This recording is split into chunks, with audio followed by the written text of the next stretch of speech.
Hey, Dr. Jon Finn here. Welcome to the Habit Mechanic podcast. Right now, you can get my new best-selling book, Train Your Brain for the AI Revolution, at tougherminds.co.uk. The digital book, audiobook, and physical book are all available at a special price that you won't find anywhere else. Hello, Habit Mechanics. It's Dr. Jon Finn here. We've just finished a live coaching session in the app. So I just wanted to spend a few minutes reflecting on that, and I'll probably put some of this out as a podcast as well. So if you're listening on the pod, welcome. What really interested me with people's insights is that, activation is so central.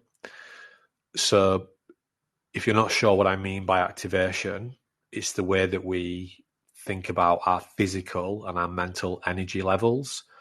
And really, we're talking about neurotransmitters in the brain. And we like to think of activation on a continuum or on a dial where you've got 0 and you've got 100. If you're at 0 on the activation level, it means that you're dead. That's the starting point. So that's where we start. And then if you're like a 1 or a 2, you'll be in a really deep sleep. And if you go all the way around to 100, you are going to be as physically and mentally active as you can be, which might mean you're really excited or it might mean you're really nervous. It depends. It kind of looks the same neurobiologically or very similar. So the key with activation is to understand that everything you do every day has an optimal activation level. So if I want to go to sleep at night, I don't want to be at a 50 on the activation dial, because I need to go to sleep, I need to be about a 5. Equally, if I'm trying to do some premium cognitive work, where for me I'd need to be around 55 or a 60, then I'm not going to be able to do that if I'm at a 30 on the activation dial because I didn't sleep very well last night. So activation is ever present in our life. It's just that for many people, they're not aware of it, and they find it difficult to match their current activation level with their ideal activation level. And then something we can layer on top of that is our understanding of brain states. So we think of the brain being a bit like a battery. It has 3. Our brain literally is like a battery. It runs on chemicals and electricity. And it has 3 core operating states. The first state is what we call recharge, which can be sleep or non-sleep recharge. That's where obviously we sleep or we relax and we switch off. We have the medium charge brain states where we do fairly routine work, and we have high charge brain states where we're doing our mentally complex, mentally challenging work. And what we're trying to do is get the right balance of brain states throughout every 24-hour period. And every brain state has an optimal activation level connected to it. So here are mine, for example. If I want to do sleep recharge, I need to be 5 and below.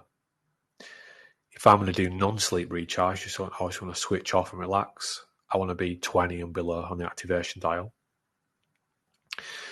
I can do medium charge activities or routine tasks at home and in my life generally. If I'm about, say, 30 to 40 on the activation dial. But to do my mentally complex, premium cognitive thinking, I need to be about 55, 60 on the activation dial.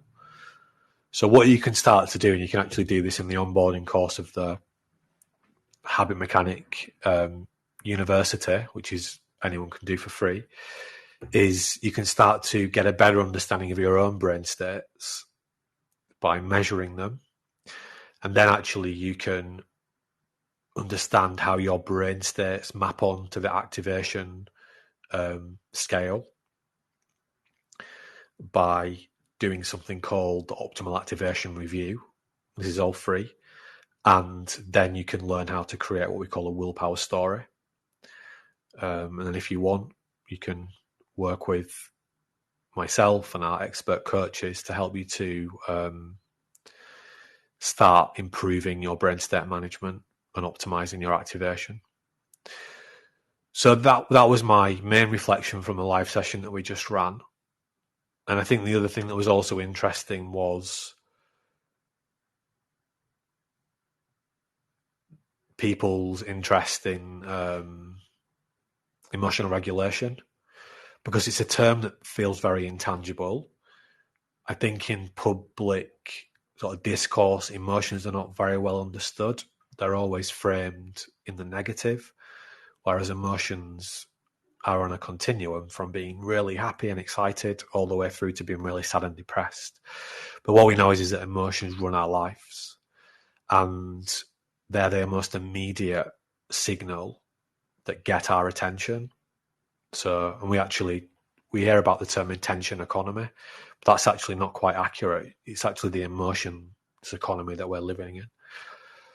But I think the simplest way to think about emotional regulation, and I do unpack this in quite a lot of detail in chapter 14 of the Habit Mechanic book. I think the simplest way to think about it is that it's a two-part process. The first part of regulating your emotions is just being aware. Being aware is, are the things that I'm thinking and doing actually helping me to be at my best?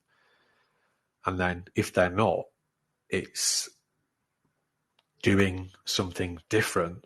So if you notice that you're eating the wrong kind of foods, to regulate your emotions connected to that would be to eat some different food, or not eat any of that, not eat any food, Or if you recognize that you're not sleeping properly, it would be to use your emotional regulation to practice sleeping well. Or if you notice that you're procrastinating, it would be to use your emotional regulation to actually do some focused and productive work. And the sort of in-between step there is that you've got to do some intelligent planning. So you're doing some intelligent self-watching by noticing yourself, but then you need to do some intelligent planning. And of course, that's what all the Habit Mechanic tools are designed for, whether it's just the basics like the daily tea or the 3-to-1, or more sophisticated tools like the willpower story or the diet, exercise and sleep swap plan. We've got over 35 Habit Mechanic and Chief Habit Mechanic tools. They are all designed to help you to get better at regulating your emotions. So whether you know it or not, if you're using the Habit Mechanic tools, you are getting better at regulating your emotions. And the outcome is to help you to get a better brain state balance. So I hope that's interesting. Remember, you can take the onboarding course. It's pretty new, the current onboarding course, so not everybody's taken it inside the app. I'd really encourage you to do that. But also, if you're not part of our community, you can join. You can get access to our expert coaching for free, and we'll help you to actually achieve your goals in 2025. And we'll help you to do that 37.5% faster. I can explain that equation to you, but it's real. So thank you so much for listening. Thank you so much for engaging in the Habit Mechanic games, if you are, because they're going really, really well. And if this generates any questions, feel free to reach out. But I look forward to speaking to you again soon. Bye for now. Thanks for listening to the Habit Mechanic podcast. If you liked it, please subscribe and tell someone else about one of the ideas or insights that you found most interesting.